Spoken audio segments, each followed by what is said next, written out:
ভাই বোন আপনাদের আজকে একটা গল্প শোনাই আমার জীবনে আমার ভাইয়ের গল্প।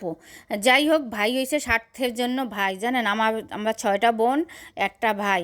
ভাইয়ের জন্য অনেক কিছু করছি, ভাইয়ের জন্য অনেক ভালোবাসছি, ভাইকে অনেক ভাত খাওয়াই দিতাম, ভাইকে অনেক ভালোবাসতাম, ভাইয়ের কাপড় চোপড়গুলো বানাই দিতাম কিছু।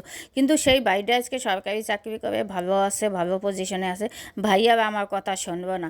ভাই একবার বিপদে পড়ে আমার থেকে 50,000 টাকা নিছে, সেটা ও দিল না। আর একবার 20,000 টাকা নিছে, সে জায়গা থেকে 6-7 হাজার টাকা শেষ হয়ে গেল।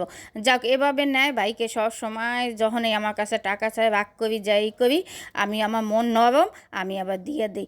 মানুষ বলেন তো এরকম হয়, ভাইয়ের জন্য জীবনে কত কিছু করলাম, কিন্তু ভাইয়ের প্রয়োজনে ভাই ব্যবহার করে। প্রয়োজন শেষ হয়ে গেলে আমাকে ফোন দিবে না। যে কোনো কিছুই প্রয়োজনে আমাকে দরকার হয়, প্রয়োজন শেষ হয়ে গেল। ভাই কালকে বললাম যে তুই যে 2-3 মাস আগে আমার 1,000 টাকা হাওলাত নিবি, সে টাকাটা দেস না কেন?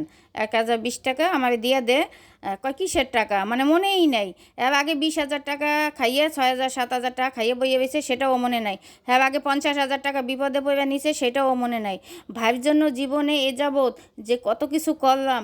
নিজে ঘুমাই নর্মাল খাটে, বাইরে সেগুন খাট, আলমারি, ক্যাবিনেট সব কিছু বানাই দিলাম, বাইরে ঘর উঠাই দিলাম। এগুলো কিছুই মনে নাই। কোনো দিন খোঁজ নেয় না যে বোন অসুস্থ আছে, বোন কিভাবে চলতে আছে, বোনের জীবনে কিচ্ছুই নাই। স্বামী, সংসার, ঘর দুয়ার কিছুই নাই। বোনে কিভাবে বাঁচে, বোনের পাশে একটু থাকি, আপুর একটু খোঁজ খবর নেই, সেটা না। প্রয়োজনে আপু আপু কই একা পড়ান ভিজেই দিবে, তখন কবে আপু আমার টাকা দাও, এইটা দাও।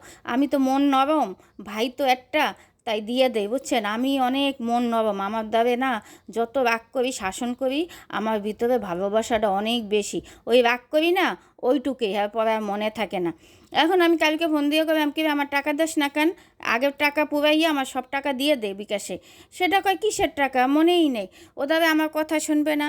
সে খুব ভালো পজিশনে আছে, চাকরি করে, কন্ট্রাক্টদারি করে, সব কিছু করে। কিন্তু বুঝেন, আপনাদের কাছে বিচার দিলাম আমার দুনিয়াতে কেমন ভাই, কিন্তু আমার এই টাকাগুলো দিতে চায় না। আমি যে সব কিছু উড়াই দিলাম, আমার যে জীবনে কিছু নাই, আমি যে কোথায় দাঁড়িয়ে এই করবো। আমার বাবা মাও এরকম, জানেন, ভাই বোনের সাপোর্ট টানে, আমার ডাকাবি নিয়ে নিয়ে সবাইকে দেবে।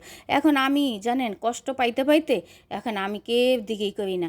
সবার পিছনে আত্মীয় স্বজন সবাই বিপদে ঝাঁপ দিয়ে পড়ি, তারা পোলট্রি দিতে একটা মিনিট লাগে না। একদিন আমার খাবার কইলাম যে সবাই সাপোর্ট দিতে দিই, কয় দেহস কেন? এই জন্য বলছি যে মানুষ আর দেখবো না, কিন্তু আর অন্য মানুষরে দেখবো, বুঝছেন। এতিমখানায় দেখবো তাই ভালো। ভাই বোনে যদি ভাই বোনের সাপোর্টেই না টানে, মনেই যদি না রাখে, পোলট্রিই দেয়, বলেন তো আগে কোনো দিন লেনদেন করতে মন চায়? আপনারা কমেন্টে জানাইবেন। এই ভাইবে কি আর কোনো দিন টাকা পয়সা দিয়ে সাহায্য করব? আমার এতগুলান টাকা, এতগুলান জিনিস সব কিছু আত্মসাৎ করে খাইতে আছে, তাও আমার মনে কোনো কষ্ট নাই। কিন্তু একটু ভালো ব্যবহার চাইছিলাম, একটু খোঁজ খবর নেবে। ওর থেকে, বুঝছেন, এমন কিপটা কিপটা, ওর থেকে 100 টাকাও আমি কোনো দিন খাইতে পারি নাই। আবার বরঞ্চ বাজারে গেবে, বাড়িতে গেবে, ও 1,000 টাকা নিয়ে যায়, আর 6-7 হাজার টাকার মাছ কিনবে, আমার মুখের দিকে তাকাই থাকে। ও আমারে দিয়ে কিনে ইয়ে তারপরে এরকম করে। হ্যাঁ, পরে এখন আবার টাকাটা চাইছি, তুই দিয়ে দে, দিয়ে দিবে, আবার পাবি। এখন আপনারা সবাই কমেন্টে রাখবেন, এই ভাইরে কি আমি সাপোর্ট দিব? এই ভাই কোনো দিন আমাকে দেখবে? এই ভাই কোনো দিন পাশে থাকবে? কিন্তু আমি সৃষ্টিকর্তা হবে বলে কি জানেন, প্রিয় ভাই বোন, সৃষ্টিকর্তা জানি আমাকে দুনিয়া থেকে আত্মা তাজা থাকতে নিয়ে দেয়। এই মানুষগুবানের কাছে জানি কোনো সময় না নেই। মানুষগুবান আমাকে কোনো দিনই ভালোবাসে না। শুধু আমি টাকা দিতে পারবে ভালোবাসে, টাকা না দিতে পারবে প্রয়োজনে। সব কিছু করছি, সবার জন্য করছি, কিন্তু দিন শেষে জানেন আমার এই দোষ হয়।